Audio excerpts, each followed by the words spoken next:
And here in New Jersey and across the country, people are stressed out, and many children and teens are feeling the pressure for sure, with mental health becoming a defining issue for the next generation. How can we better emotionally support students?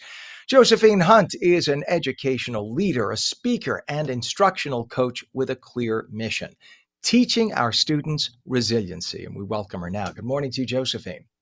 Good morning, Good Ken. morning, Thank Kevin. you. Good to have you on. And tell us what inspired teaching our students resiliency and why is it so important right now? So we've So been we're seeing a never trend of high anxiety and stress among children under the age of 18 specifically. We thought at one point that it was COVID, You know but what I'm as going to do? we I'm going to pause you. I'm going to pause you for a second. You know what you got to do? Lower the volume on the side where we had technical issues leading up to this. So if you lower the volume by half on your phone, you won't hear okay. the echo back. So we'll let you do that. That's our fault, not her fault, folks. So because we had the phone connectivity issues. So all right. So we'll let you start again from there. So talk about the resiliency again, please. Sure. So we've been receiving a lot of data regarding students' anxiety and stress and depression and hopelessness especially. And it's been increasing by 40%, where students and children under the ages of 18 are struggling with just their emotional wellness. And Okay. we thought it was really related to COVID, but as we look further back, it really started back in 2010 and 2012 when the phones came out because of the screen time and social media. And psychologists and sociologists are recognizing that now it's becoming even more of a parenting concern because of the data that's showing up. It's parents are having a challenging time on how to help their children, work through these challenges. And Mm. so parenting trends are showing up about children having less resiliency during difficult times. And we're seeing that resiliency is something that we're not born with. It's something that we need to work on like a muscle. So if you're at a gym and you're working with a weight that's 5 pounds and you're working with it for about 10, 12 days and you get comfortable with it, your growth is going to plateau.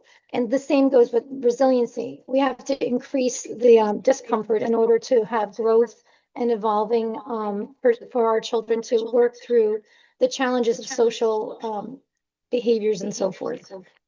That's interesting. So you have to go through that little stress level, if you will, to de-stress, but you have to get over that hump. So talk about how schools are adapting to meet the emotional needs of their students.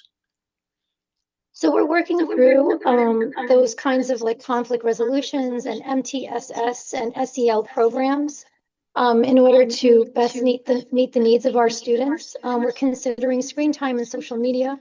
We're also recognizing that students are calling behaviors and actions as bullying when some of it is just really regular milestones in student behavior. And so we have to really just consider all of those components. Yeah. And you know what, by the way, while I ask you the next question, tap down that volume just a little more. We're almost there. It's the echo because of the volume of your phone coming out. Usually we tell people to wear the earpiece so that doesn't happen, but it's common. It's happened. We do this every day.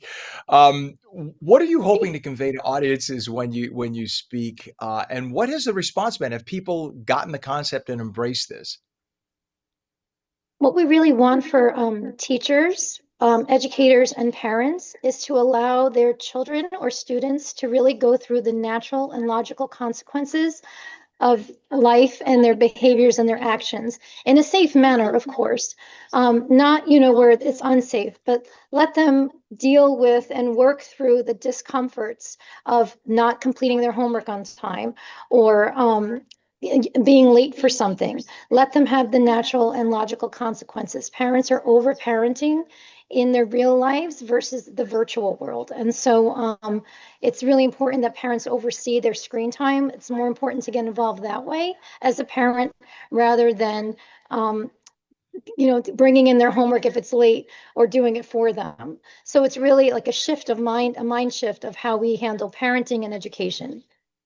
That's fascinating because so we're not saying that screen time is always bad. No, there's a way to discuss it and have screen time where it's helpful, and there's a time when you can enjoy your screen time.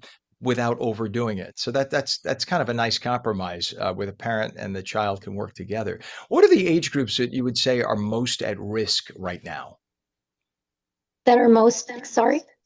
What age groups are most at risk? Is it the younger folks like under 12? Is it over 15? I mean, is there a specific age group that is most at risk for the stress? Across the globe, they're seeing that ages 10 to 14 are having higher suicide thoughts and also implementing it as well. So it's a really big epidemic. The brain is pruning out like executive functioning and emotional regulation because it's giving more screen time building. So whatever we spend a lot of time on with our brain is where our brain is going to develop more neurons and learning and handling. And so when we remove, regular physical learning and with social media or technology, our brain is going to adapt to that. That's fascinating. And as a friend of mine who's a therapist had told me, he said, when you have somebody of that age range, they don't have the grasp of history that we have as adults. So when they see something that stresses them out, everything is an exponential, not exponential, I should say, an existential threat because they don't have the history in their minds to know that, oh, don't worry, this we've gotten through this before. So everything looks like, oh my God, my whole life is over to somebody who's that age, right? Right. And that is, it's true. We're lucky at our age to see that, like, the before and after. But the children that are, of ages under 18 and so forth, they don't know that before and after the phones, life without a phone and social media.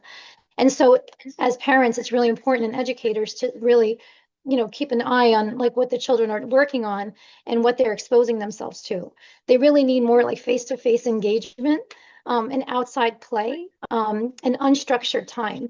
And that's become less and less. I mean, I'm not sure if you see, but there's less and less children that are outside playing and having regular, normal, play and conflict time. Instead, they're, having play dates on their phones.